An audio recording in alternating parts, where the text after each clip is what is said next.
Everyone has a narrative about who they are in the world, and that narrative is created from your life experiences. At a very young age, we start to receive messages about ourselves, good and bad, and we take those and we begin to write a story. Over the years, we have more experiences that shape us, successes that inspire us, and trials and tribulations that test us as we add chapters to our tale. You see, we all tell stories about ourselves. Our stories define us. They help to empower us to go after what we want in the world, or they keep us small, only allowing us to reach a small portion of our potential. A global study found that 75% of people do not believe they are living up to their full potential. And as a veteran life coach, I can tell you that 9 out of 10 people that I speak with are stuck. The stories they tell about themselves and the limiting beliefs they create because of those stories hold them back and do not allow them to reach their full potential. So they come to me to transform, to rebuild a sense of self, to instill confidence, to find their voice, and to move forward in their lives personally and professionally. So let me tell you more by sharing my own story about how I transformed. When I was 13, my mother thought it would be a great idea for me to have my aptitudes tested to find out what I would be naturally good at when I got older. And I was really excited about this.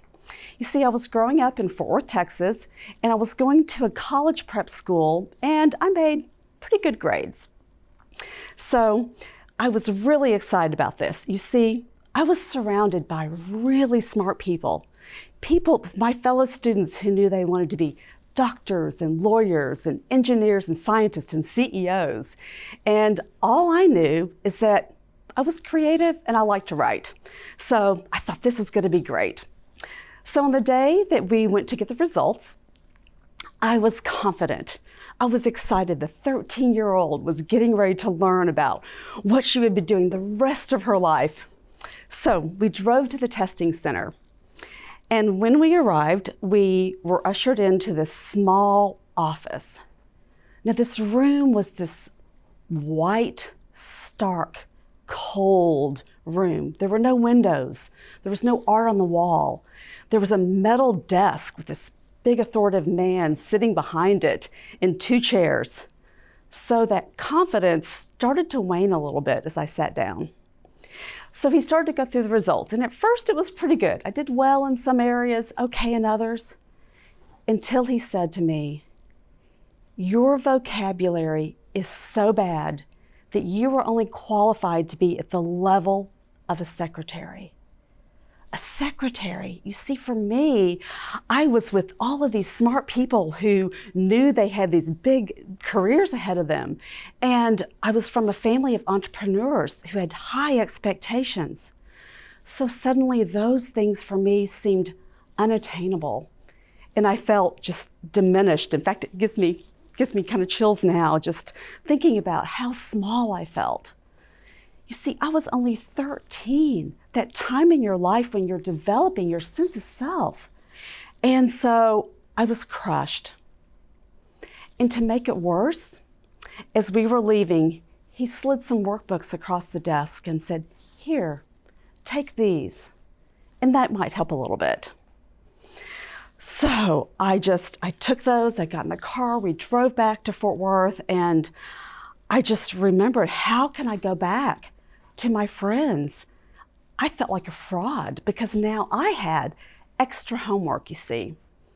I was going to have to we already had 2 to 4 hours of homework a night, and I would have to do workbooks to get a better vocabulary. So I made a decision. I decided to tell no one, and I buried that experience as deeply and quickly as possible. So I learned to compensate over the years. I had made some good grades. I became social.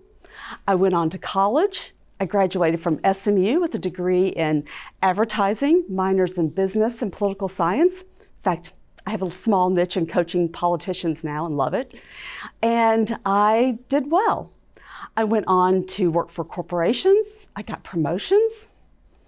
And for all the success and accomplishments that I attained, I realized I never went after certain roles.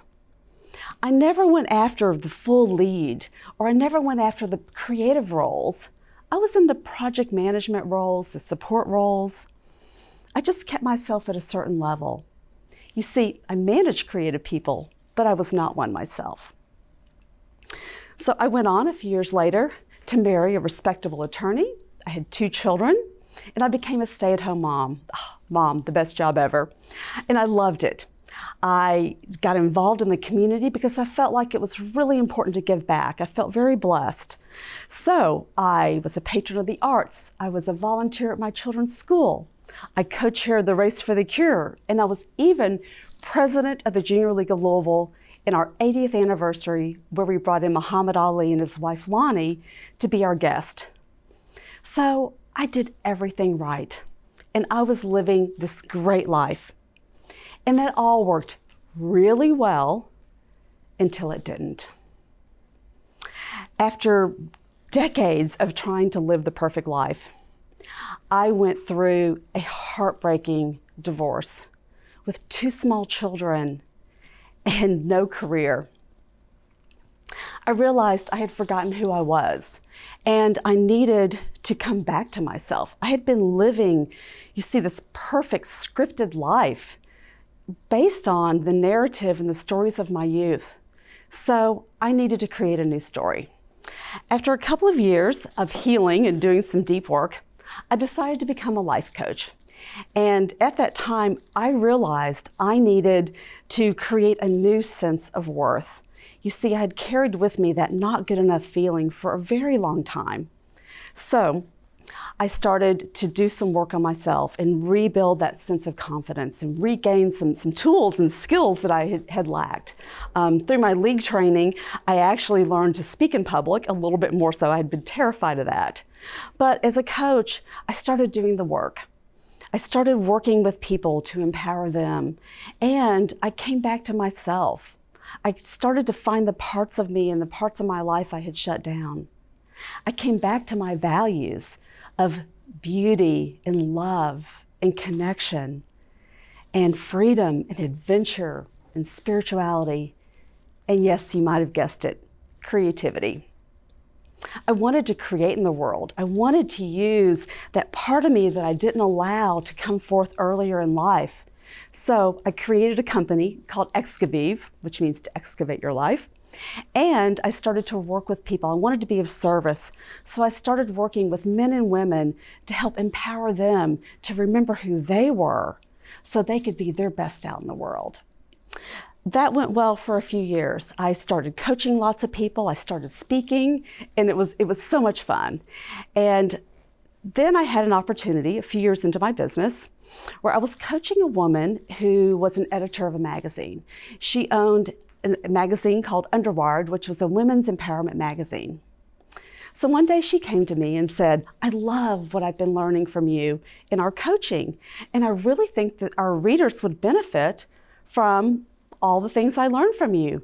Would you like to write a column for the magazine? And I thought, woohoo, yay, like I'm so excited. I've always wanted to write, and now I get that chance. So I was excited for about 30 minutes, and then I came home and sat down and realized the demons that haunted me were right in front of me. The little girl who didn't have a good enough vocabulary now had to put words on paper and send it out to 20,000 people to read. And I was terrified. So I made a decision. I took a deep breath and I said, you got this. And as scared as I was, I did it anyway. I published my first column in 2007. It was called The Authentic Wonder Woman, which led me to my first of 4 books that I published in 2011. So I tell you this story about the writing for Underwired magazine because I wrote that column every month for 6.5 years. And every time I went to hit the send button on the computer, I still felt a little scared. It felt vulnerable to be putting myself out there every time. But it also became exciting and exhilarating and purposeful. And I knew I was doing what I was meant to do, to write. I now know that I wasn't just writing a column. I was rewriting my new narrative, the one that transformed me. So I ask you, what stories have you created that you were holding on to? What did someone say to you when you were small that perhaps kept you small? What beliefs did you pick up along the way that are suppressing your gifts and talents?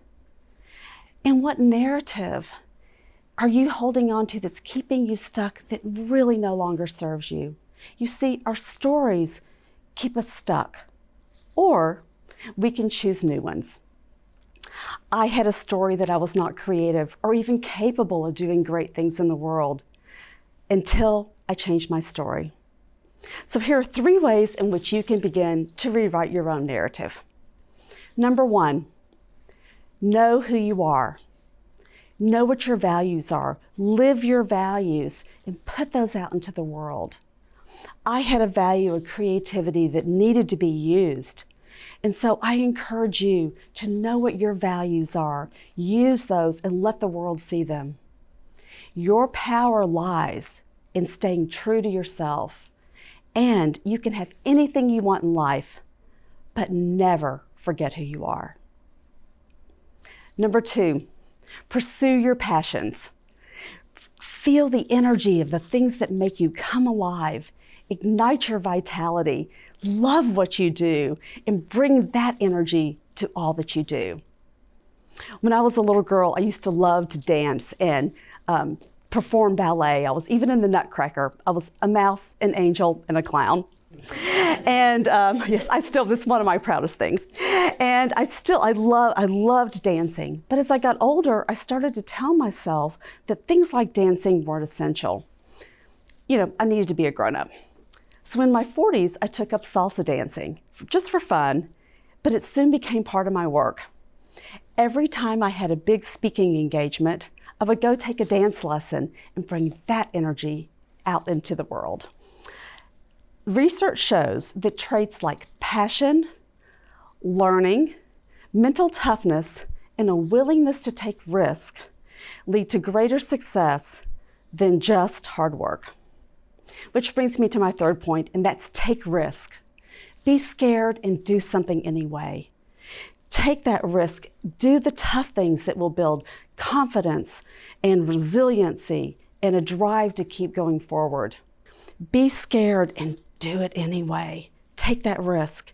And that's the scariest one of all, but it's the most transforming. So take those risks. You can have anything you want in life when you change your narrative.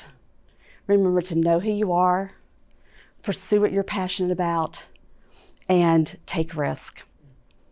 And I want to leave you with one last bonus point. I believe it's so important to give yourself permission to rewrite your story. Give yourself permission to love yourself, to believe in yourself. In fact, I encourage you to be the author of your best-selling autobiography. Taking your narrative and transforming it will be the most empowering thing you can do. It'll help you go after anything you want in life.